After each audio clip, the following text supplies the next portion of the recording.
Welcome to Mentoring Mondays. It's great to be with you again at the start of another working week. And today I want to talk to you about the verse which seems to come top of the list when we ask people for their favourite verses. It's the one that says, I know the plans I have for you to give you a future and a hope. Jeremiah wrote that at a time when the residents of Jerusalem and people from the surrounding areas of Judah had been taken into captivity in Babylon. And he was sending a letter because their attitude was they didn't want to settle down there, they didn't feel at home there. And he writes and says, look, settle down, let your children marry, build houses. Just realize that your peace lies in the peace of the place where God has set you. And that's a great principle, that's exactly what God urges us to do. Even in our daily workplace, we need to realize that the peace that we have is very dependent on bringing peace into the environment in which we're working. So it's in that context that Jeremiah writes, I know the plans I have for you. He's quoting God's heart to these people. That's what God wants to say to them, that he's got plans, he's got a future, he's got a hope. And at the time, it probably looked pretty hopeless. They couldn't quite work out if they were ever going to get back to Jerusalem, what was going to happen to them. But that assurance that comes from God that's sent to them in this letter by Jeremiah is absolutely amazing, that God has got plans for us. He's got a future for us. He's got a hope for us.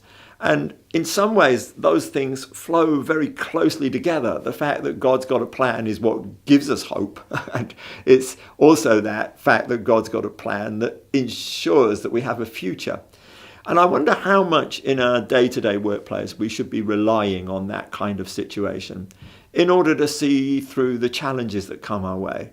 It's very easy to have a short-term vision. And I know last time we were talking about the importance of facing things as they arrive and realizing that we do need to have that sense of winning in the current situation, but also to have that sense that where we're at now is not where ultimately we will be, that God has got something more for us and we can get beyond this.